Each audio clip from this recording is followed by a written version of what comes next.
আসসালামু আলাইকুম ওয়া রাহমাতুল্লাহি ওয়া বারাকাতুহু। সম্মানিত উপস্থিতি, সবাই কেমন আছেন? আল্লাহ সুবহানাহু ওয়া তাআলার কাছে দোয়া করি আল্লাহ সুবহানাহু ওয়া তাআলা যেন সবাইকে ভালো রাখেন এবং আল্লাহ সুবহানাহু ওয়া তাআলার রহমতের অশেষ চাদরে আমাদেরকে মুড়িয়ে রাখেন। আচ্ছা, একটা প্রশ্ন দিয়ে শুরু করি। দেখুন তো, একই মানুষ, একই কাজ, একই পাহাড়ি উপত্যকায় দাঁড়িয়ে আছে, কিন্তু একবার তাকে ডাকা হচ্ছে মুক্তিযোদ্ধা, আরেকবার তাকে ডাকা হচ্ছে সন্ত্রাসী। আচ্ছা, মাঝে কি এমন সমস্যা, কি এমন গল্প, কি এমন ট্র্যাজেডি ঘটে গেল যে লোকটা মুহূর্তের মধ্যেই মুক্তিযোদ্ধা থেকে সন্ত্রাসীতে পরিণত হলো? লোকটা কিন্তু বদলায়নি, যেটা বদলাচ্ছে সেটা হচ্ছে তার গল্পটা। আজকের এই প্রেজেন্টেশনে আমরা ঠিক এই গল্পটাই খুঁজে বের করব, কিভাবে পশ্চিমা মিডিয়া, সংবাদ মাধ্যম 4 দশক ধরে একই আফগান যোদ্ধাদের 2 রকম ভাষায় বর্ণনা করেছে। গণমাধ্যম কখনোই নিরপেক্ষ হয় না। একটা ঘটনাকে কিভাবে বলা হচ্ছে, কোন শব্দে বলা হচ্ছে, কাকে কর্তা আর কাকে শিকার বানানো হচ্ছে, এসবই পাঠকের মনে একটা নির্দিষ্ট বিশ্বাস তৈরি করে দেয়। এই প্রক্রিয়াটাকেই বলে ফ্রেমিং। আমরা 3টা তথ্যের আলোয় এই গল্পটা দেখব। রবার্ট অ্যান্টম্যানের ফ্রেমিং থিওরি, যা কিনা বলে মিডিয়ার বাস্তবতা এমন একটা জিনিস যে সে কিনা বড় একটা জিনিসকে বেছে নেয়, তারপর তার মধ্য দিয়ে সে ফ্রেমিং করা শুরু করে এবং এর মধ্য দিয়ে সে ঠিক করে আসলে সমস্যাটা কি, দুষ্টা আসলে কার, নৈতিকভাবে কে ঠিক, আর সমাধান কি হওয়া উচিত। ম্যাককম্বস আর শ এর এজেন্ডা সিটিং থিওরি বলে মিডিয়া বারবার একটা শব্দ ব্যবহার করে, সেটাকে জনমতে গুরুত্বপূর্ণ হিসেবে তারা তুলে ধরে। আর ফেয়ারক্লোর ক্রিটিক্যাল ডিসকোর্স অ্যানালাইসিস দেখায় শব্দচয়নের ভেতর দিয়েই ক্ষমতা আর আদর্শ কথা বলে। আমরা এখানে অনেকগুলো নিউজ কাটিং হাতে নিয়ে বসেছিলাম। 1979 থেকে 2021 পর্যন্ত ছড়িয়ে থাকা সেই নিউজ কাটিংগুলো, প্রতিটা কাটিং থেকে আমরা মূল উদ্ধৃতিগুলো আমরা এখানে উল্লেখ করেছি। সম্মানিত উপস্থিতি, আমরা এখন যে বিষয়টা নিয়ে আলোচনা করলাম সেটা হলো কিভাবে একটা মানুষ সে সন্ত্রাসী থেকে সে সে সন্ত্রাসীতে পরিণত হয় ফ্রিডম ফাইটার থেকে। সে এক সময় থাকে নায়ক, আবার কখনো থাকে ভিলেন। সে এক সময় থাকে সে মুক্তিযোদ্ধা, এক সময় থাকে সন্ত্রাসী। চলুন তাহলে শুরু করা যাক আমাদের এই আলোচনা। সাল 1986, এপ্রিলের 17 তারিখ। কানেকটিকাটের এক ছোট্ট শহরের পত্রিকা দ্য রিচফিল্ড প্রেস, শিরোনাম ব্লাড ইন আফগানিস্তান।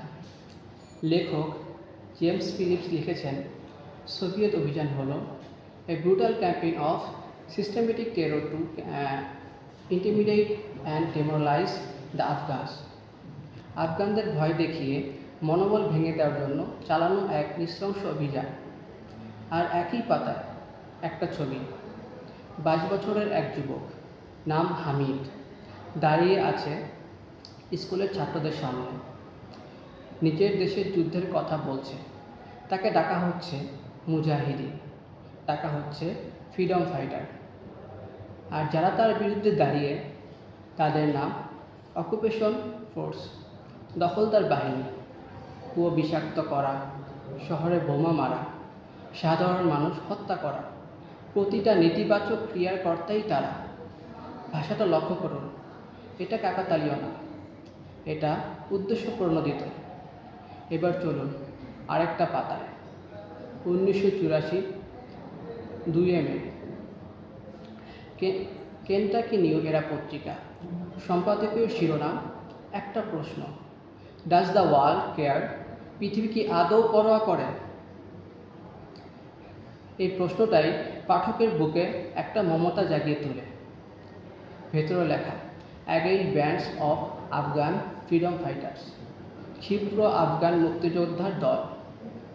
পাশেই একটা রাজনৈতিক কার্টুন, গ্যাস মাস্ক পরা সোভিয়েত সেনা, পাশেই দানবের মতো দেখতে। আর তৃতীয় পাতা, ডাক্তার আমজাদ হোসেনের লেখা what would happen if Soviets leave Afghanistan. একটা লাইন কানে বাজে, this mountain men have fought every invader in history. এই পাহাড়ি মানুষগুলো ইতিহাসের প্রতিটা হানাদারের বিরুদ্ধে লড়েছে। এখানে তাদের ডাকা হচ্ছে মুজাহিদিন, দ্য ফ্রিডম ফাইটার্স, প্রায় পৌরাণিক এক বীরের আসনে বসিয়ে। তিনটা পত্রিকা, তিনটা শহর, ভিন্ন ভিন্ন লেখক, কিন্তু ভাষাটা এক, একই সুর, একই বীরত্বের গল্প, কিন্তু এই গল্পটা চিরকাল একরকম থাকে। আমরা এতক্ষণ আলোচনা শুনছিলাম আফগান সোভিয়েত যুদ্ধ পর্ব নিয়ে। আমরা দেখলাম তিনটা পত্রিকা, তিনটা শহর, ভিন্ন ভিন্ন লেখক, কিন্তু ভাষাটা এক, একই সুর, একই বীরত্বের গল্প। কিন্তু গল্পটা চিরকাল একরকম থাকেনি, সময় বদলাচ্ছিল, কোল্ড ওয়ার শেষ হয়েছে, সোভিয়েতরা চলে গেছে। এতদিন মার্কিনরা যে রাজনৈতিক ও জাতির স্বার্থে আফগানিস্তানকে নিজেদের মিত্র বানিয়ে রেখেছিল, আজ ধীরে ধীরে তাদেরকেই চরম শত্রু এবং প্রতিপক্ষ মনে করছিল। আমরা এখন সেই রূপান্তর কাল নিয়ে আলোচনা করব। আমরা দেখব কিভাবে মার্কিনরা মিডিয়ার মাধ্যমে ফ্রেমিং তৈরি করে নিজেদের প্রোপাগান্ডা এজেন্ডা বাস্তবায়ন করে। 2001 সালের 5ই নভেম্বর দ্য ডেইলি নিউজে ছাপা হচ্ছে ডায়ানা ওয়েস্টের কলাম। একটা line, the experts tell us militant Islamic fundamentalist or Islamists represent a narrow if murderous fringe. ছোট এই বাক্যটার ভিতর দিয়ে বড় একটা বদল আমরা লক্ষ্য করি। সোভিয়েত পর্বে যুদ্ধটা বোঝানো হয়েছিল জাতীয়তাবাদ বনাম দখলদারিত্ব হিসাবে, কার দেশ কারা দখল করছে। এখানে সমীকরণটাই বদলে যাচ্ছে, প্রতিপক্ষকে আরেকটি জাতি হিসেবে না, বরং একটা ধর্মীয় ঘরানা হিসেবে সংজ্ঞায়িত করা হচ্ছে, ইসলামিক ফান্ডামেন্টালিস্ট, ইসলামিস্ট। এন্টম্যানের ভাষায় বললে এটা হলো সমস্যা সংজ্ঞায়ন বদলে যাওয়ার মুহূর্ত। সমস্যাটা আর ভূখণ্ডের না, সমস্যাটা এখন পরিচয়ের। আর এই ফ্রেমিং পাঠকের মনে ধর্ম আর সহিংসতার মধ্যে একটা সরাসরি রেখা টেনে দেয়, যা সোভিয়েত পর্বের কোনো কাটিংয়েই ছিল না। এরপর আমরা দেখি 2006 সালের 1 জুলাই একটি প্রতিবেদনের নাম Taliban starting to mimic Iraq ইনসার্জেন্টস।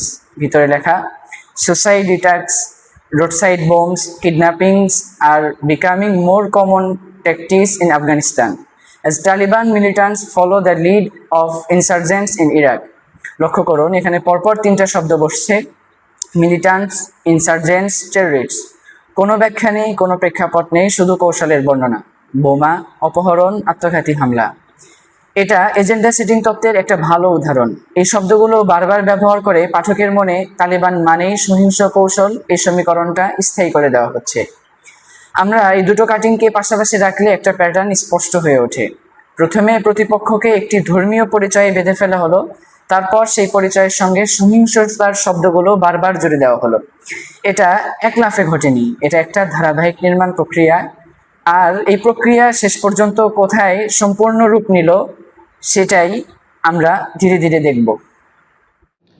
আজকে আমার আলোচনার বিষয় হলো আফগান আমেরিকা যুদ্ধ পর্ব।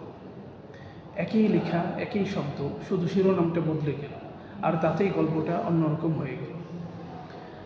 ডায়ানা ওয়েস্টের ওই কলমটায় দুই পত্রিকায় দুইভাবে ছাপা হয়েছিল।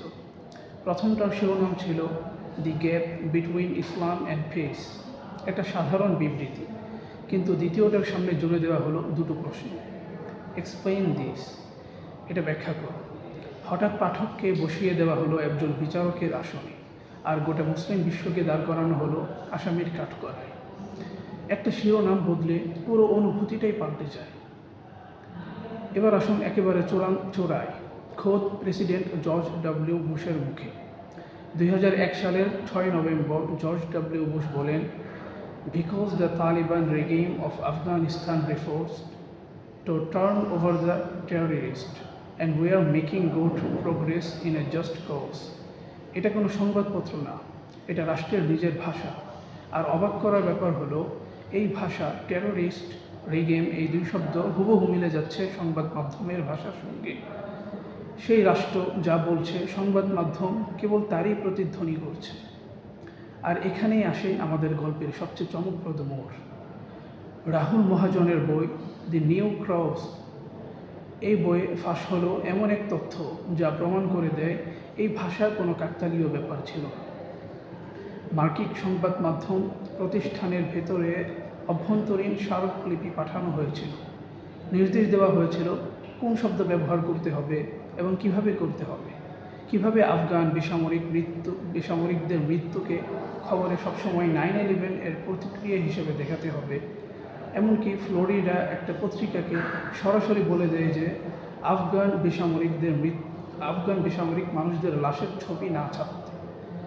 তাহলে যে গল্পটা আমরা এতক্ষণ শুনলাম, এটা কোনো স্বতঃস্ফূর্ত সাংবাদিকতা নয়। কেউ একজন কোথাও বসে ঠিক করে দিয়েছিল যে কিভাবে শব্দ ব্যবহার করতে হবে, কোন শব্দ ব্যবহার করতে হবে আর কোন ছবি লুকাতে হবে। আমরা দেখেছি একই গঠন একই মানুষ, কিন্তু কিভাবে তাদেরকে ভিন্নভাবে উপস্থাপন করা হয়েছে। আফগান সোভিয়েত ইউনিয়ন যুদ্ধে 1979 থেকে 1989 সালে পশ্চিমা মিডিয়া আফগান যোদ্ধাদেরকে মুজাহিদিন এবং ফ্রিডম ফাইটার বলে তাদেরকে আখ্যায়িত করেছে এবং তাদের বীরত্বের গল্প মানুষদেরকে শুনিয়েছে। ইভেন রোনাল্ড রেগান হোয়াইট হাউসে আফগান যোদ্ধাদেরকে ইনভাইট করেছিলেন এবং তাদেরকে ফ্রিডম ফাইটার বলে তাদেরকে সম্মানিত করেছিলেন। কিন্তু 9 দশকের পর যখন সোভিয়েত ইউনিয়ন দুর্বল হয়ে গেল, ভেঙে পড়ল এবং যোদ্ধারা ক্ষমতায় আসলো, তখন তাদের ভাষা পরিবর্তন হয়ে গেল। পশ্চিমা মিডিয়ার কাছে তখন আফগান যোদ্ধারা হয়ে উঠল সন্দেহভাজন এবং উগ্রপন্থী। আর 9/11 পর তা তো আর বলার অপেক্ষা রাখে না। এক রাতেই বদলে গেল পশ্চিমা মিডিয়ার ভাষা। 9/11 পরে তারা আফগান মুজাহিদিনদেরকে তালেবান রেজিম এবং ইসলামিস্ট টেরোরিস্ট, মার্ডারাস ফ্রেঞ্চ ইত্যাদি বলে তাদেরকে আখ্যায়িত করতে না। আশ্চর্যের বিষয়, একই গোষ্ঠী একই মানুষ, যাদেরকে তারা অস্ত্র দিয়েছিল, যাদেরকে তারা প্রশিক্ষণ দিয়েছিল, কিন্তু এক রাতের 9/11 পরেই তাদের সেই ভাষা পরিবর্তন হয়ে গেল। এই পরিবর্তনটা কি এমনিতে হয়েছে, নাকি এর পিছনে কোনো পরিকল্পিত কোনো কারণ, কোনো রিজন আছে? আজকে আমরা সেই প্রশ্নের উত্তর খোঁজার চেষ্টা করি। সে উত্তরটি আমরা খুঁজে পাই বিশ্ব সাংবাদিক ও লেখক রাহুল মহাজনের একটি গবেষণায়।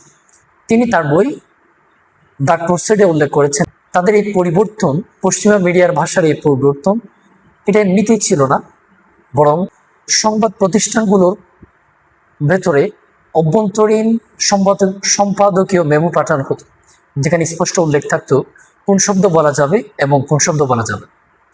সুতরাং আমরা দেখি যে একজন সাংবাদিক যখন মাঠে থেকে তিনি খবর পাঠাচ্ছেন, তখন তিনি নিজ থেকে এটা বলছেন না যে উনি মুজাহিদ আর টেরোরিস্ট, বরং তাকে আগ থেকে বলে দেওয়া হয়েছে সে কোন শব্দ ব্যবহার করতে পারবে আর কোনটা ব্যবহার করতে পারবে না। প্রিয় দর্শক, আমরা এই পরিবর্তনের মাঝে 3টা রিজন আমরা খুঁজে পাই। প্রথম নম্বর কারণ হচ্ছে রাজনৈতিক স্বার্থ, অর্থাৎ আফগান সোভিয়েত ইউনিয়ন যুদ্ধে পশ্চিমা এবং আমেরিকারদের তাদের উদ্দেশ্য ছিল সোভিয়েত ইউনিয়নকে দুর্বল করা। এজন্য তারা আফগান মুজাহিদিনদেরকে তাদেরকে অস্ত্র দিয়েছে, ট্রেনিং দিয়েছে, প্রশিক্ষণ দিয়েছে। তখন আফগান মুজাহিদিনরা ছিল তাদের কৌশলগত মিত্র। কিন্তু 9/11 পরে তাদের এজেন্ডা পরিবর্তন হয়ে গেল। তারা আফগান মুজাহিদিনদেরকে তখন ইসলামিস্ট টেরোরিস্ট এবং মার্ডারাস ফ্রেঞ্চ বিভিন্ন নামে তাদেরকে আখ্যায়িত করতে লাগল। দ্বিতীয় নম্বর কারণ হচ্ছে গোষ্ঠীগত নীতি, অর্থাৎ বড় সংবাদ মাধ্যমগুলোর সম্পাদকীয় বোর্ড প্রায়শই সরকারের সূত্র এবং প্রতিরক্ষা মন্ত্রণালয়ের ব্রিফিং এবং কূটনৈতিক বিভিন্ন বিষয়ের উপর তারা নির্ভরশীল থাকে। কাজে এই নির্ভরশীলতার কারণেই তারা চেষ্টা করে সরকারের সাথে তাল মিলিয়ে চলতে এবং সরকারের ভাষায় কথা বলতে, যাতে সরকারের সাথে তাদের সম্পর্ক ঠিক থাকে এবং সংবাদ মাধ্যমও প্রবাহত থাকে। তৃতীয় নম্বর কারণ হচ্ছে এজেন্ডা সেটিং এর পুনরাবৃত্তি, তথা একটা শব্দ যেমন ইসলামিস্ট টেরোরিস্ট বা মার্ডারাস ফ্রেঞ্চ, একটা শব্দ যখন বারবার প্রতিবার প্রতিটা বুলেটিনে উপস্থাপন করা হয় তখন সেটা মানুষের মস্তিষ্কে সেট হয়ে যায়, মানুষ কোনো প্রশ্ন ছাড়াই সেটাকে মানুষ সত্য বলে মেনে নেয়। সুতরাং আমরা দেখেছি যে শব্দের এই পরিবর্তন এটা কোনো দুর্ঘটনা ছিল না, বরং এটা ছিল উদ্দেশ্য প্রণোদিত এবং পরিকল্পিত। কারণ আমরা দেখেছি একই গোষ্ঠী যাকে তারা বীর হিসাবে আখ্যায়িত করেছে, যাকে নায়ক বলেছে, কিন্তু স্বার্থের পরিবর্তনের কারণে, রাজনৈতিক এজেন্ডা বদলে যাওয়ার কারণে রাতারাতি তাদেরকে আবার ফ্রিডম ফাইটারের পরিবর্তে ইসলামিস্ট টেরোরিস্ট এবং সন্ত্রাসী হিসাবে তাদেরকে আখ্যায়িত। এবার সেই প্রশ্নে ফিরে যাই যেখান থেকে আমরা শুরু করেছিলাম। একই মানুষ, একই বন্দুক, একই পাহাড়, একবার মুক্তিযোদ্ধা আরেকবার সন্ত্রাসী। এতক্ষণ পর উত্তরটা একেবারেই স্পষ্ট। লোকটা বদলায়নি, বদলে গেছে গল্প বলার প্রয়োজন। যখন সে যুক্তরাষ্ট্রের কাজে লেগেছে তাকে বীর বানানো হয়েছে, যখন সে যুক্তরাষ্ট্রের বিরুদ্ধে গিয়েছে তখন তাকে সন্ত্রাসী বানানো হয়েছে। ভাষাটা সত্য বলছিল না, ভাষাটা রাজনীতির সেবা করছিল। আমরা যা দেখলাম তার সারমর্ম কয়েকটা লাইনে ব্যাখ্যা করা যায়। প্রথমত, পরিভাষা নির্ধারিত হয়েছে জোটের ভিত্তিতে, মানুষের আচরণের ভিত্তিতে নয়। দ্বিতীয়ত, বাক্য গঠনেই দায় নির্ধারিত হয়ে গেছে। সোভিয়েত সবসময় কর্তা, মার্কিন পদক্ষেপ প্রায়ই প্রতিক্রিয়া। তৃতীয়ত, রাহুল মহাজনের বই প্রমাণ করেছে এই ভাষা কাকতালীয় নয়, বরং প্রাতিষ্ঠানিক নির্দেশনার ফল। চতুর্থত, রাষ্ট্র যা বলছে সংবাদ মাধ্যম তাই প্রতিধ্বনিত করছে। আর পঞ্চমত, ধর্মকে সন্ত্রাসের সঙ্গে জুড়ে দেওয়ার প্রবণতা দেখা গিয়েছে 9/11-এর পরবর্তী সময়ে, তার আগে নয়। সাংবাদিকতার জগতে একটি পুরনো প্রবাদ আছে, একজনের সন্ত্রাসী, অপরজনের মুক্তিযোদ্ধা। আজকের এই প্রেজেন্টেশন সেই প্রবাদটাকেই কাগজে কলমে আসল তারিখ আর আসল উদ্ধৃতি দিয়ে প্রমাণ করে দেখিয়েছে। শব্দ কখনোই নিরপেক্ষ নয়, প্রতিটি শব্দ চয়নের পেছনে থাকে একটি সিদ্ধান্ত, একটি স্বার্থ, একটি গল্প বলার ইচ্ছা।